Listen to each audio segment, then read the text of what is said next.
Alright, first off, I want to give all praises, honor, and glory unto Yahweh, Ba'ashem Yahushai, Ba'ashem Kwadash. Double honors to the apostles and elders of Great Millstone who rule well. Shalom to the brides in the highways and byways, pushing this word in all sincerity and truth. The sisters, the believers, the helps, the hopeful elect. This is Brother R1 from the Jamaica camp, coming to another quick lesson. And this lesson is just highlighting how Esau, used Eve, to poison, the minds, the Israelite man's mind, using the Israelite woman to poison the mind of the Israelite man, through his sorcery, through his media, and also he deceives, other women as well.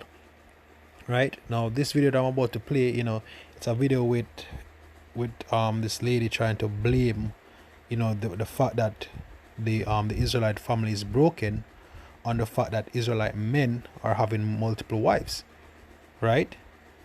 And the funny thing is, rarely do you hear it called out where it's a case is because one of the reasons would be the fact that you have Israelite women having 6, 10, 8, 11 baby daddies, and unable to provide a stable home, right? But that's just one aspect. But back to this video, I'm gonna play it. I will be doing some commentary and then I'll get in some scriptures.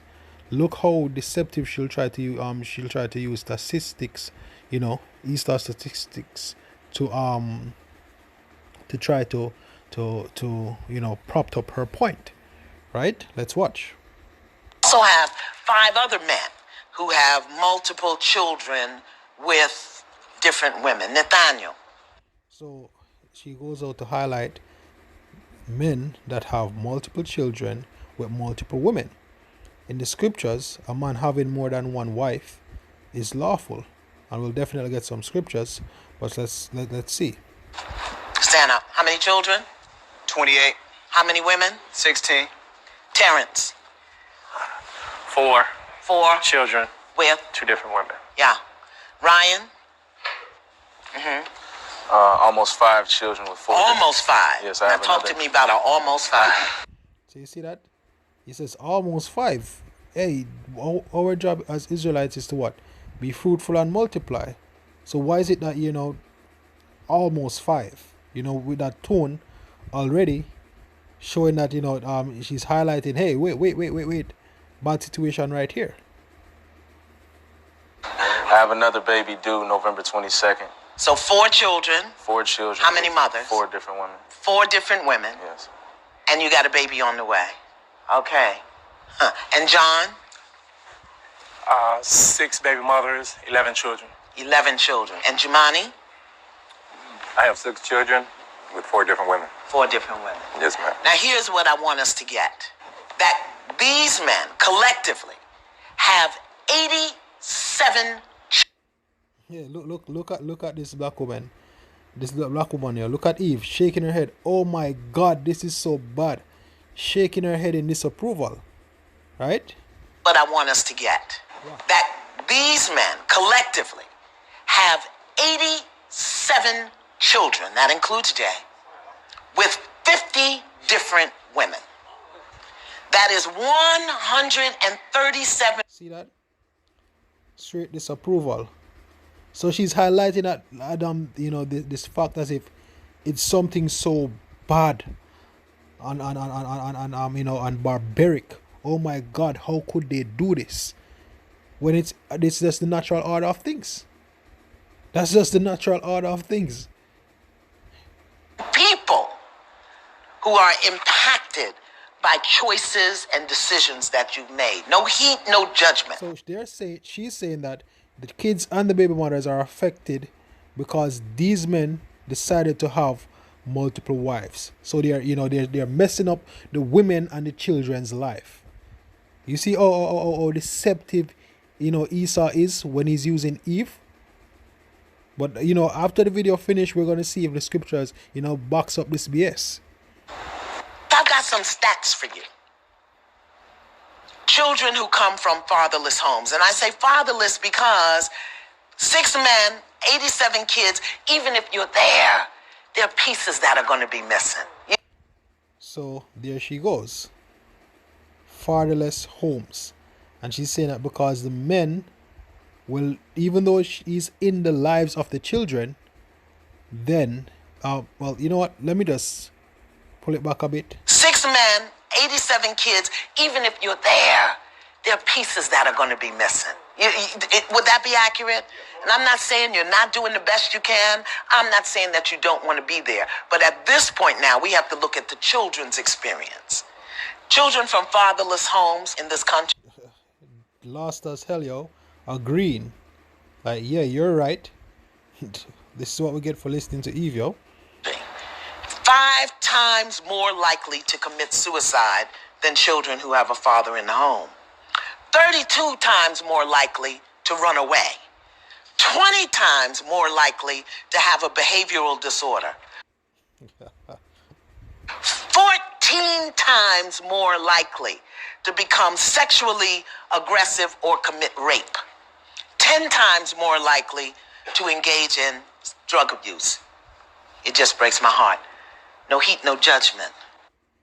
Also have 5 other. So she's saying because all these children will be with different mothers in different houses, and the father will not be, a stable component in all 6 or 7 houses, then this is causing a big issue. Then if that's the case, the solution is simple. Bring everyone under one roof. That's how our forefathers did it. And that's how our that's how our nation grew. Because guess what? There's an order.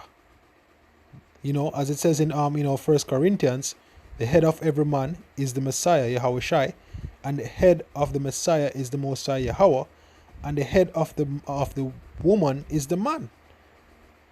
And as a man, you have leeway to build your household. But then, when a man had land and had property, he would actually get more than one wives to help to build his enterprise, right? His daughters would help in the household. The sons would help in the household. Whether it be everyone played their role. At a certain age, they would sell the daughters, which is actually bringing back income to the house as well, which can be used to build on other things. Everyone had their part. So if the problem is that you have all these children in different houses and the father, can't be in everybody's life at the same time, then bring everyone under the same roof. Mother, father, kids, everybody under the same household. So the problem isn't the fact that they're having more than one wife, right? The issue is that everyone is not under the same house. And the fact that happened is what? Because of Esau, the so-called white man, telling you that is wrong. And that is one of the way how Esau divide and conquer us as a nation, and even divide and conquer each household. So all of this is just BS propaganda. She come in with the statistics, and she speaks so nice and engaging. Everyone shaking their heads. Yes, she's right. No, she's wrong. She's speaking bullshit. Straight BS, yo. So let's just get into the scriptures, right? And don't want to make this too long, so let me just get straight to it.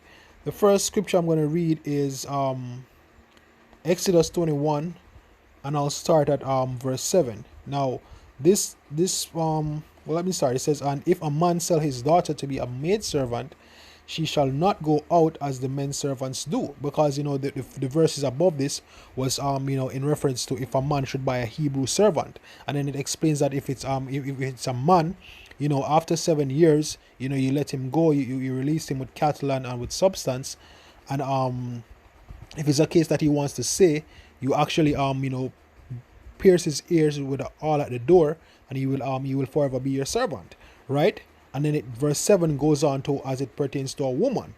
And it says, and if a man sell his daughter to be a maid servant, she shall not go out as the men servants do. So after that 7 years, they won't be released with substance and things like of that nature. They don't go out, right? So there are a few options that he has. So the first option says, if she please not her master, who had betrothed her to himself, right? Which when you look up the word please not her master, it says if she's not beautiful to the eye, meaning that he doesn't find her attractive, right? It says, who hath betrothed her to himself, then shall he let her be redeemed. Right? So, but then you could redeem slaves. So her father would maybe, buy her back. You have the year of Jubilee. There are various ways of redemption. Maybe you could strike, a bargain with the master, right? To say, oh, all right, so in order to get your daughter back, this is what you should do, yada yada yada, right? So the options for redemption is there, right? But it's not a case where after 7 years he just go ahead and just lets her go, right? So it says, then shall he let her be redeemed, right? It says, to sell her unto a strange nation, he shall have no power, seeing he had dealt deceitfully with her. So he cannot sell her to another nation, right? But she has the option of being redeemed. Hey, chances are, someone else could actually buy her, because that's what when you look. Let's look at the word redeem, right? Because contrary to popular belief, back then, women were property, right? Redeemed, ransomed, rescued, delivered, so maybe even another man could have even bought her, another Israelite man. It's just that a heathen cannot buy her, right? But another Israelite man can buy her, right? Verse 9, so that's the first option, right? If it's a case that he doesn't find her enticing, she has the option of being redeemed, just not by another nation. Let's look on the next verse. It says, if he have betrothed her unto his son, he shall deal with her after the manner of daughters. So if it's a case that he say, you know what, I'm going to give this girl to my son, he has the option of giving the woman to the maidservant, the woman to his son. And then afterwards he deals with her after the manner of daughter. Right? Now, if it's a case that he chooses to keep her as a wife, and let's go down to verse 10, if he take him another wife, her food, her raiment, and duty of marriage shall he not diminish. Meaning that if he actually takes her to be a wife, he can actually take another wife. But these things he shall not diminish. And if he do not these three unto her, then shall she go free without money. Right? So then shall she go free without money. Because what? He's not taking care of her. Right? So that's the that's how the option of having a woman, an Israelite woman as a maid servant. Right? So the verse 10 is the point, says if he take him another wife. Right?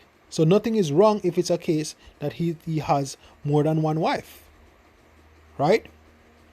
Let's go to the next scripture, which is Deuteronomy 21, and I'll start at verse 15. It says, if a man have two wives, key point, if a man have two wives, one beloved and another hated, and they have borne him children, so if both of them have children for him, there's no issue there. Both the beloved and the hated, if the firstborn son be hers that was hated, then it shall be, when he maketh his son to inherit that which he had, that he may not make the son of the beloved firstborn before the son of the hated, which is indeed the firstborn. So regardless of it's the girl that he the wife that he loved the least, if her son is the firstborn, he still gets the double portion of the inheritance, as it says, but he shall acknowledge the son of the hated for the firstborn by giving him a double portion of all that he had. For he is the beginning of his strength, the right of the firstborn is his.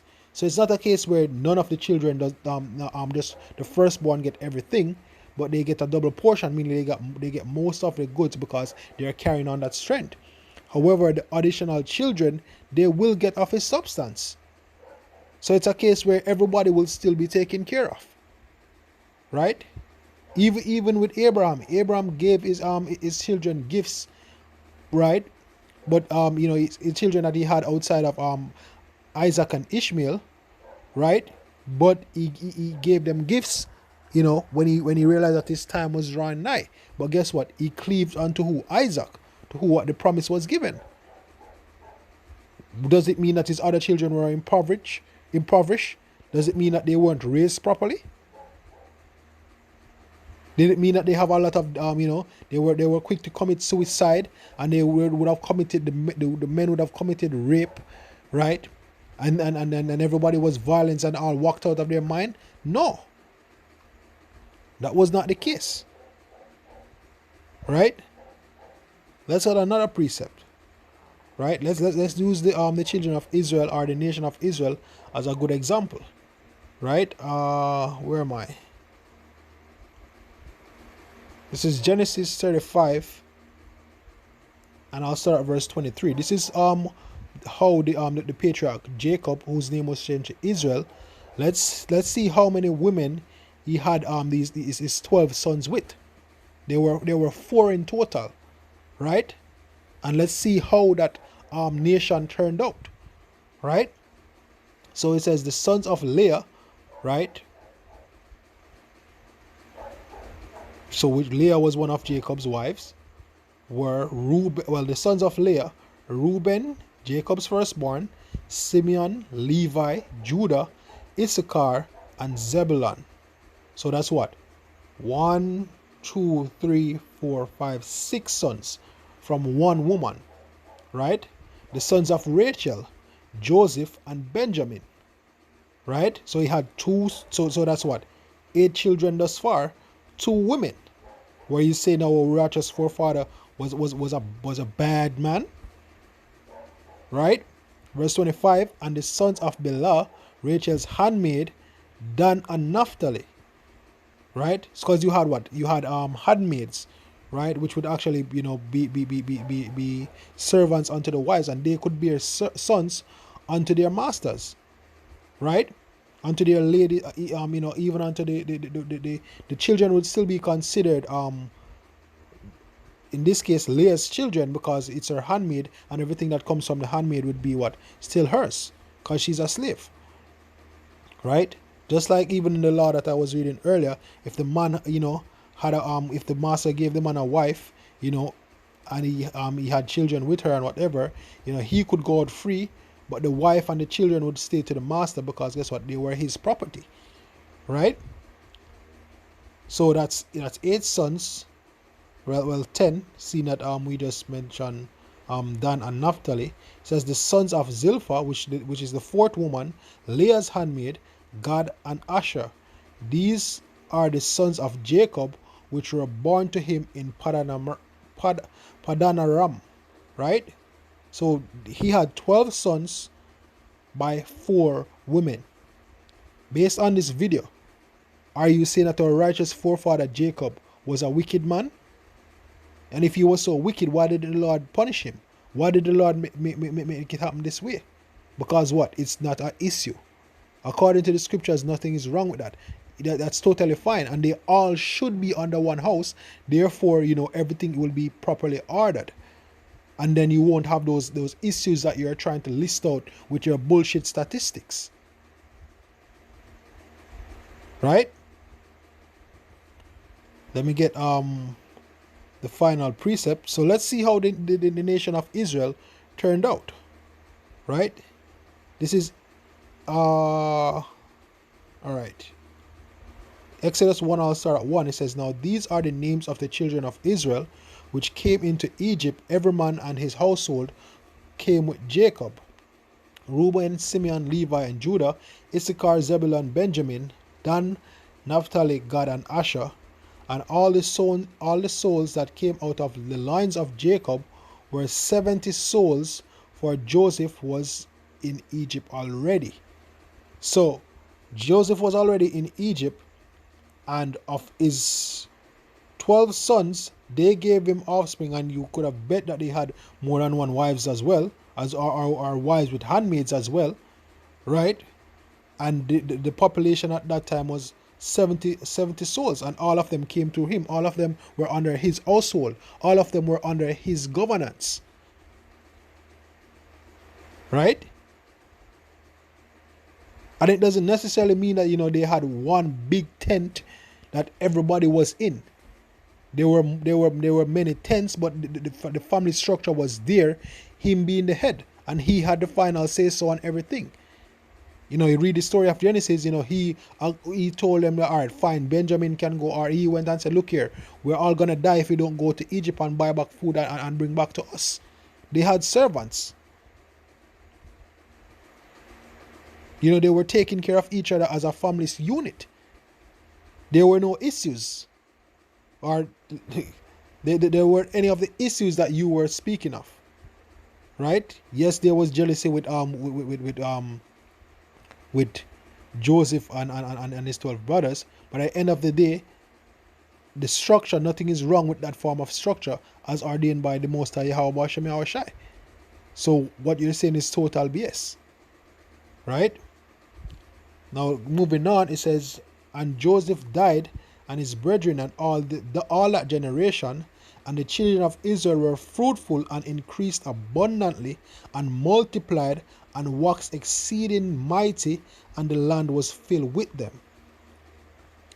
So what started as one man and 4 women turned into a great nation, a mighty nation. So what are you saying? It's all BS. You know? And this is why we pray for Yahweh Hashem Yahweh Shai to return, you know, and set everything back in order. Because, you know, E and Eve just be tripping, yo. So with that, you know, hope that you were edified. Once more, to give all praises, honor, and glory unto Yahweh Hashem Yahweh Shai, Hashem Rakak Wadash. Double honors to the apostles and elders of great millstone who rule well. Shalom to the brothers that push this word now, sincerity and truth. The sisters, the believers, the helps, the hopeful elect. Shalom.